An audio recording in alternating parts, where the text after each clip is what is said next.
G'day folks, Chris Jansen, Marco Feligvari from EXP Realty. We're at the front of number 6 Kenneth Street in Salisbury, Marco, and we're here to share with the folks another behind the sold scene story. So folks, 6 Kenneth Street, Salisbury, Marco and I were engaged by the family. It was quite touching and sensitive situation because this home's been in the family home for some 40 odd years. I think 41 years in total, mate. Beautiful Italian family. Beautiful Italian family. It's immaculate. You could eat off the floor. It's that clean. Very house proud Europeans. Thank you to Sam and the family that appointed us and gave us the opportunity here at Kenneth Street. But mate, let's just talk a little bit about what happened here. So we've got a solid brick traditional style home on a 702 square metre block. We've got about a 21.3 metre frontage. They had a few appraisals from agents that were a little bit conservative, that were sort of indicating that low six mark. You and I did some due diligence. We were pretty confident that we could hit around that mid 6 mark. Tell us a little bit about the story. So we came onto the market. What did we do with the property before it came onto the market? Well, what we did very quickly as well, we actually had a few other sales in the area. That's number one. Like you were saying, in terms of the pricing, we actually had a look at it, and I felt really strong that we had a couple of buyers that were looking in the area that we were selling, wasn't really working for them. And then this one popped up, and I knew that their budget was close to about the mid to high sixes. And so the number one was I was very confident, and we also reached out to them. We also did a fantastic video. That was one thing. That was another thing that we had an investor that actually purchased it at the end of the day. And that was instrumental in terms of getting this property across the line. And then finally as well, we did a few other bits and bobs with the feasibility as well.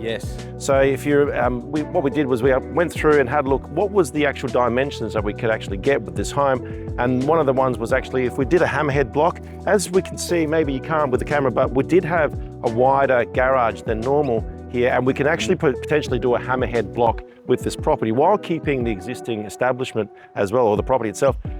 So that really lent itself to that higher number. So just to elaborate on those folks, the jargon in real estate, what a hammerhead means is it means you're building a property or subdividing something out the back. It's not a traditional bulldoze existing home, split it one into two. So hammerheads aren't too common in this area, but it seems like it's starting to pick up a bit more momentum. When you go to Port Adelaide Enfield Council, they're very common.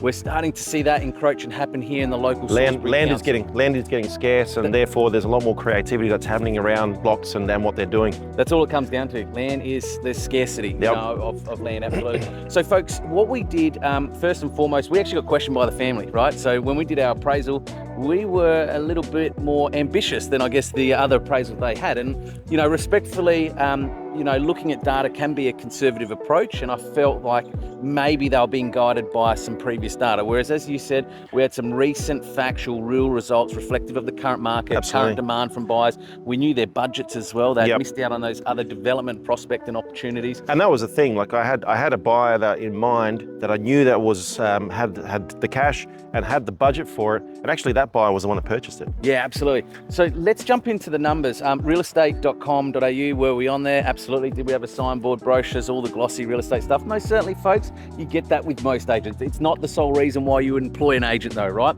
We had about 21,000, just over 21,000 views on realestate.com. We actually had more engagement on our social media channels. This one actually nearly hit 5,000 views and through plays, particularly with the video content. So folks, again, what we did here creatively, rather than just chucking on realestate.com, have an open inspection, see where we land, we actually started targeting eyeballs and engagement through social and digital channels. Facebook of the likes, YouTube of the likes, Google, you name it, Instagram. And you only have to ask yourself, Marco, guilty as charged, how many times do we get on realestate.com a day versus maybe Facebook, Instagram, YouTube? Absolutely.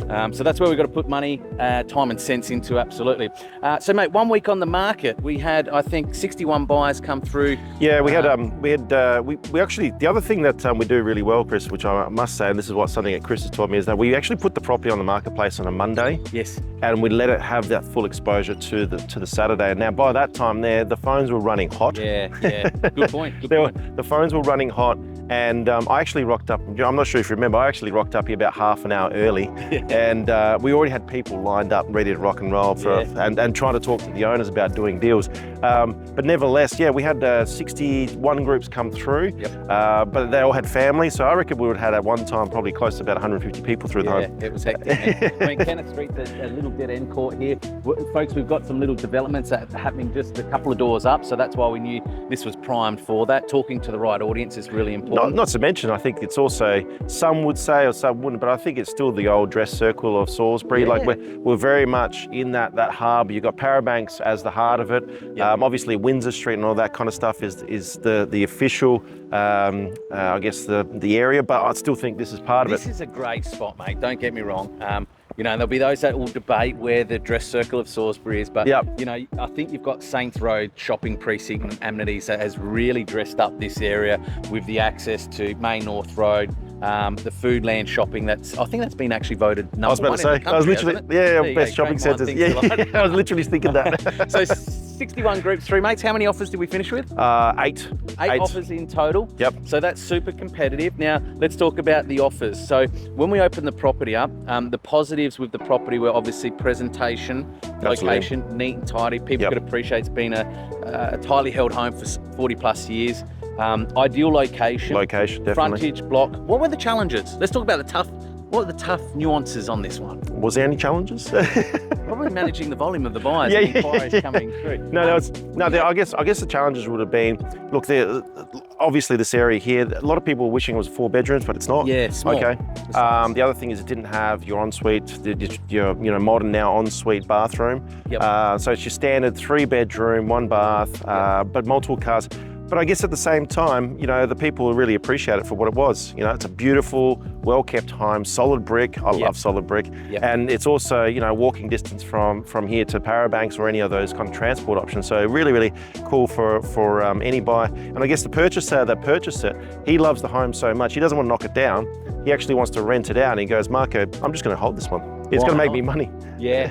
Well, we're going to talk about the sold price in a moment, and some people probably would shy away from it. I mean, I know when we were talking to buyers here, when we're talking about where the interest level was going to, immediately a few people were saying, well, for that sort of money, I could get that 4th bedroom or that 2nd bathroom. We had a few people a bit concerned and not familiar with the hammerhead style division as well. A lot of migrational buyers, particularly from our Nepalese, Bhutanese, Indians and Afghan community were very interested in this type of property. Well, it's their community now here, isn't it? 100%. They're all here, living culturally together, which is beautiful to see.